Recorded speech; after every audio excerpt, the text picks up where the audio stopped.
curious about some of the biggest learnings that you've had so far, and maybe some just of the key takeaways that would be interesting for folks that are interested in starting their own independent consultancy.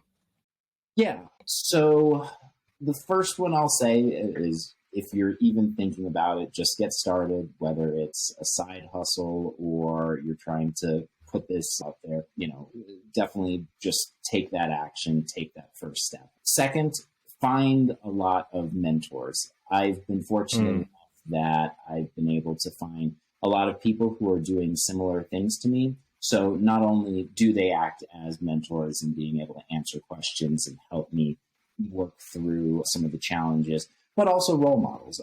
Again, I think it's really important to have good role models to show that, hey, there's someone else who is taking a similar, who has decided to stop just going down that sort of normal path. By keeping those role models in mind, it kind of pushes you forward. Another thing that's been really important for me is just creating accountability. So talking about this as much as possible. For me, that is a way of keeping accountable, because the more people hear about this, the less I'm going to let myself fail, because that can be a tricky part.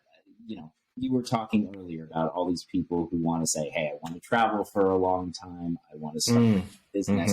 And one of my first pieces of advice is, all right, this all sounds great. What's your plan, and how are you going to keep yourself accountable to that?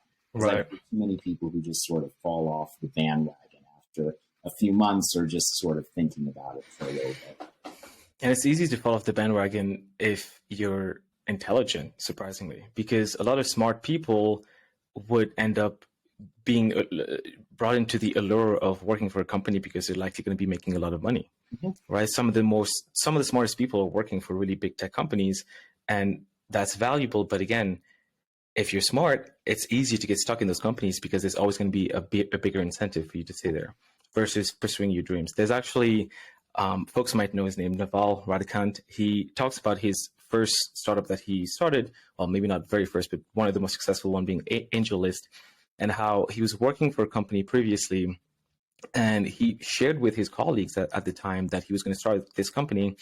And then 5 weeks down the road, his colleagues were like, what are you still doing here? I thought you was going to start the company. Why are you here? So the shame that Naval then received made him actually kick this thing off.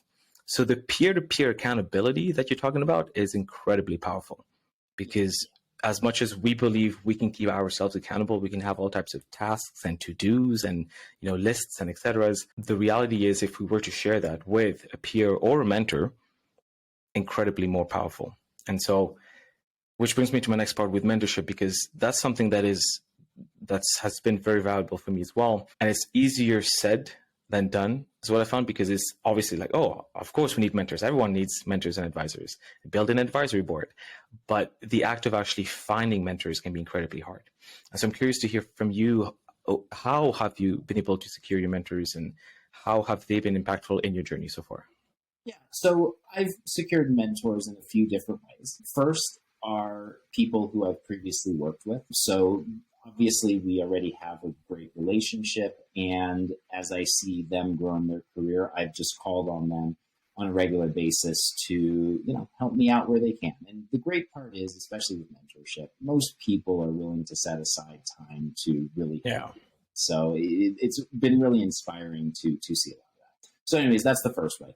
Second way is joining certain communities. So here in Denver, there's the Colorado product community, and that's a great source, not only of networking and finding, again, like-minded folks, but they also, for example, have a formal mentor program. So there's another way to sort of do that. And again, just continuing to network and talk to folks. Eventually you find people who you really connect and click with. For me, networking has never been a bad word, only because I look for people who interest me.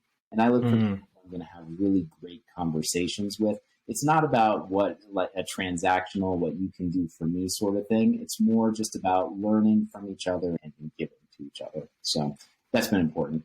I do want to go back and touch on one other thing you mentioned about sort of the role model piece. There are people who can help keep you accountable to building out your business. The other thing I would it really encourages you is also look around at the people who you surround yourself outside of just sort of the work context. Mm-hmm. The work's important too. You talked about, hey, it's easier for me to get a huge paycheck from a big company.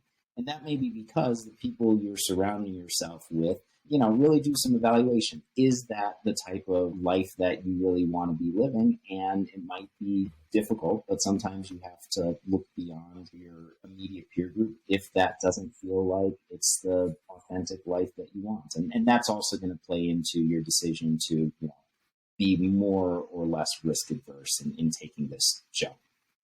Yep.